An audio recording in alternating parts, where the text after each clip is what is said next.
Welcome to my channel. तो आज हम करने वाले हैं क्लास 10 जो कि दिख रहा है एसिड एंड बेस चैप्टर, जो कि आपका चैप्टर नंबर 2 है, उसका पार्ट 2। ठीक है, तो लास्ट टाइम हमने कौन सी रिएक्शन पढ़ी थी? एक रिएक्शन पढ़ी थी हमने, acid plus base, acid plus base gives salt plus water. ठीक है, सॉल्ट प्लस वाटर, ये लास्ट टाइम हमने ये रिएक्शन पढ़ी थी वीडियो के लास्ट में।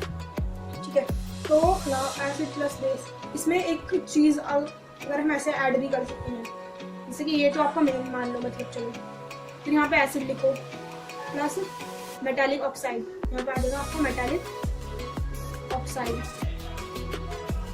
और यहाँ पे भी same as it is salt होगा, यहाँ पे वाटर आएगा। ठीक है, उसके बाद मतलब इससे हमें ये पता चल जाता है कि जो मेटालिक ऑक्साइड है वो उसका नेचर कैसा होता है, बेस होता है, जो कि आप सभी को दिख रही होगा नेचर।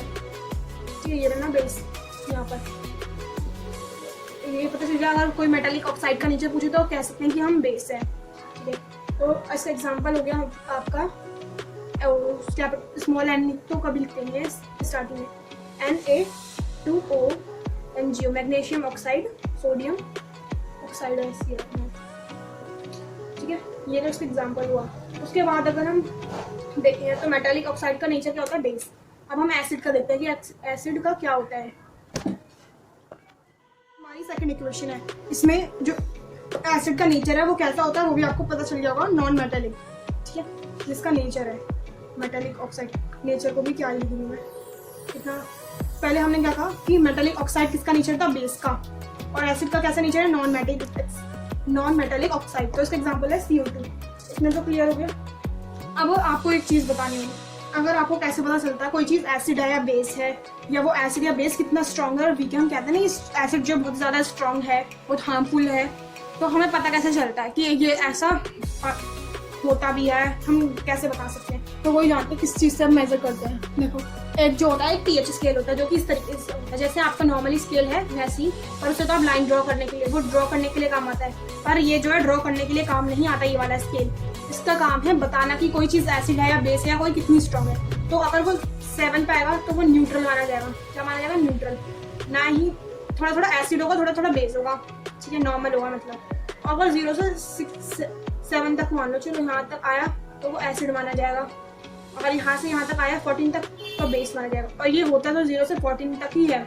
7 पे आया तो न्यूट्रल।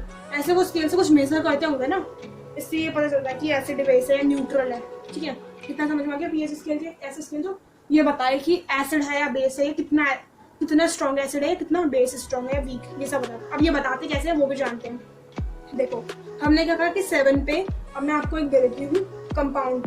ठीक है, ये तो एक कंपाउंड है जिसकी pH वैल्यू क्या है आपकी 3 मान लो, क्या 3, और ए कंपाउंड है उसकी pH वैल्यू 3 है, बी कंपाउंड है उसकी pH वैल्यू क्या है 2। इसमें से बताओ कि कौन सा एसिड है या कौन सा बेस है। आई मीन ये दोनों एसिड है, बेस है, क्या है? इतना मैंने बता दी। 0 से 2 के बीच में आएगा, 0 से 7 के बीच में आएगा तो कैसे? तो देख के तो पता चल रहा हो 2, 3, 4 क्या है 7 से पहले।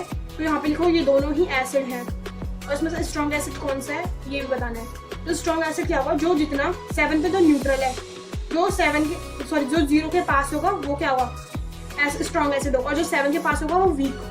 ये 7 पे तो हम न्यूट्रल हो जाते हैं, यहाँ पे हम खत्म हो जाते हैं। तो इस खत्म से पहले आएंगे हम, तो यहाँ पे भी हम हल्के हल्के खत्म हो रहे होंगे। तो अगर स्टार्टिंग यहाँ से आएंगे तो हम ज्यादा स्ट्रॉन्ग एसिड है ना, तो उसमें से जो 2 है वो क्या ज्यादा स्ट्रॉन्ग माना जाएगा, कि वो ज्यादा 0 के ज्यादा पास है। 3 जो थोड़ा सा दूर होगा। ठीक है, जब हम चलो 5 मान लेते हैं, तो ये 5 क्या होगा, वीक एसिड हो जाएगा। ठीक है, इतना पता चल गया, वीक और स्ट्रॉन्ग। 7 जो जितना पास होगा वो उतना वीक होगा, और जो 0 के जितना पास होगा वैल्यू pH वैल्यू वो उतना स्ट्रॉन्ग एसिड। अब वीक एसिड कैसे पता करते हैं, और स्मॉल स्ट्रॉन्ग एसिड वो पता चल जाएगा।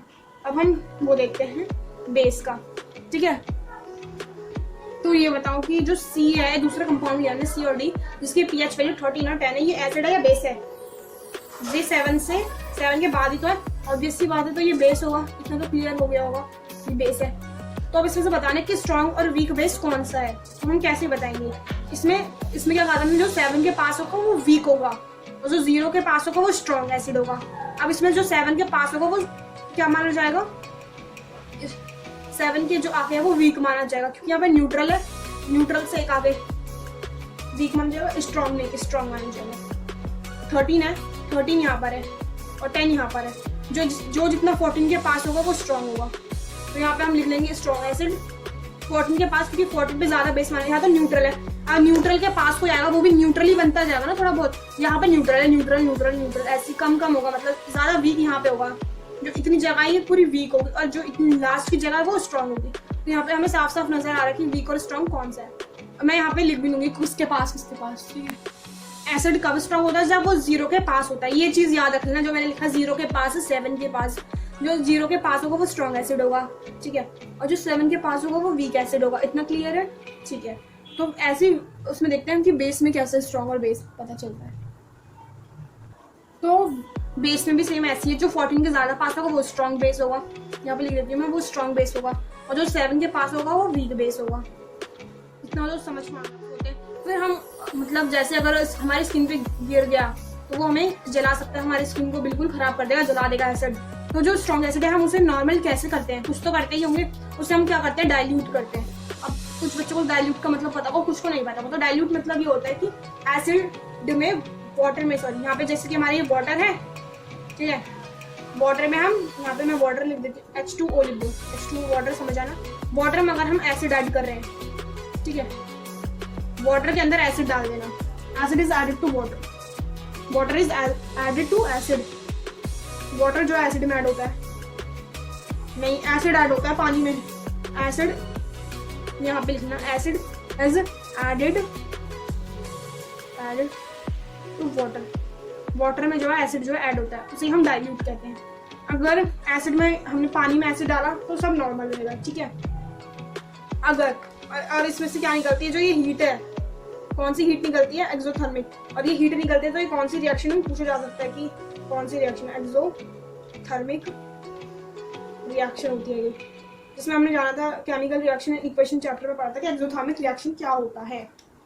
जी, उसमें ये जाना था हमने, क्या जाना था कि उसमें से हीट निकलती है, किसी भी रिएक्शन करते समय हमारी हीट निकले, ठीक है, तो वो बताना है। तो अगर हम ऐसा कुछ उल्टा कर दें, यहाँ पे हम जैसे कि मान लो यहाँ पर हम एसिड रख लें और यहाँ पे वाटर डाल दें, मिक्स कर दें, हीट तो निकलेगी नहीं, पर क्या होगा?